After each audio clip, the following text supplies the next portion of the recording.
take. I'm going to talk today a little bit about the big old WoTC announcement that was kind of a nothing burger that was just made the other day, and try to dig a little deeper into it. Pretty much all the OSR-oriented people have already jumped out with their condemnation of the announcement as a further betrayal of WoTC, of their D&D roots, and it's bad, bad, bad, blah, blah, blah, blah, blah. But I gave it some thought, and I have a slightly different perspective on it. The thing that most jumped up and bit me was their new Greyhawk campaign setting future releases. They did an interesting thing. They forked it.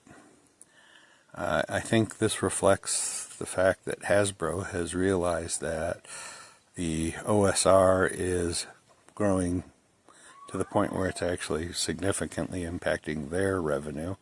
They've seen several multi-million-dollar OSR Kickstarters, and I think that's money they would rather have in their own pocket. And they realize that they've probably strayed too far from their roots.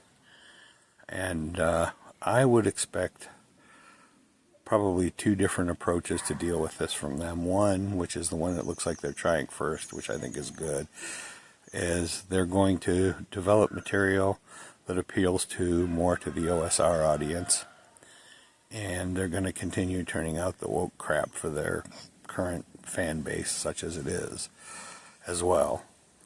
And I think this is one alternative. The other alternative that I see that they may pursue in the future, and you'll know it when you see it, is they may use litigation to go after OSR creators any way they can for violating their intellectual property, to try and both stop the sales of leading OSR products and also to kind of put a damper on people who want to create OSR game systems and market them.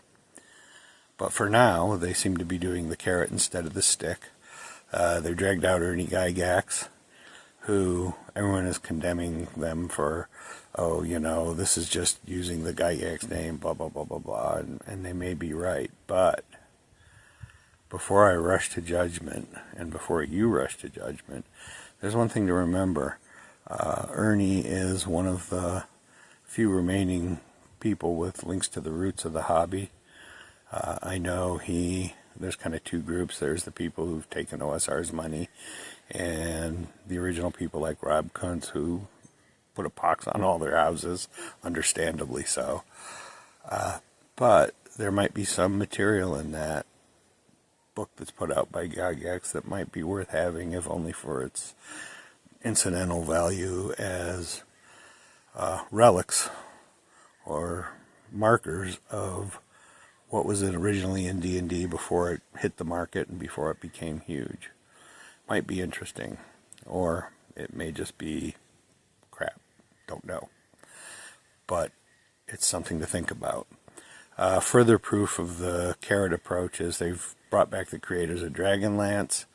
How that's going to play out in terms of content and play value, no idea. Never played Dragonlance. Never was that interested in the setting, but I know many people love it. So depending on how smart WoTC Hasbro is being about this, it could be a win.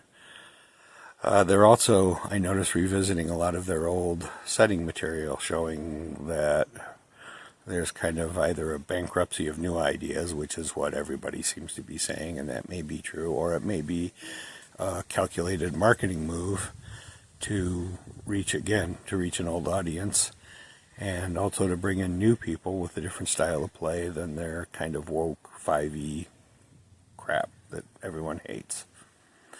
So it's possible that the management at WoTC/Hasbro is finally realizing that they have strayed too far from their roots, and that could be a good thing for D&D in the long run. Of course, the other big item was their non-announcement of a Star Wars RPG, which just says to me they acquired the license very recently, no development's begun on it, the ink's still drying on the agreement. Personally, a D20 space game, I don't know how that would work. I like the old, I think it was West End Games D6 version of Star Wars. Quick, easy to play, you know, action was wham bam, thank you ma'am, and easy enough for 10, 11-year-old kids to play, and it fit the genre, I thought, very well. So we'll see, but I don't have a lot of hope for that being too worthwhile.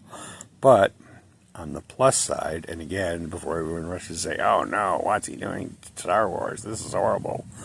And it may be. It might draw new people into the hobby.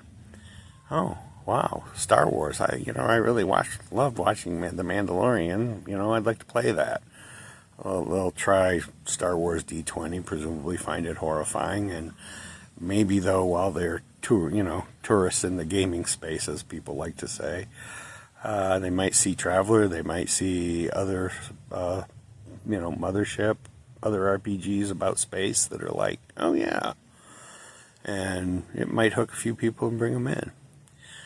So, to conclude, digging deeper on this, I think there's some positives in that announcement that people aren't really noticing. What it will lead to, we'll have to see. I do want to note that, like many people, very early on, I called out the idea that they were either going to outsource D&D content creation or they were going to just outright sell it off. It looks like they're going the outsourcing version. I noticed Cobalt Press is going to do something in 2028, I think they said, and some other indie shops are doing some stuff for them.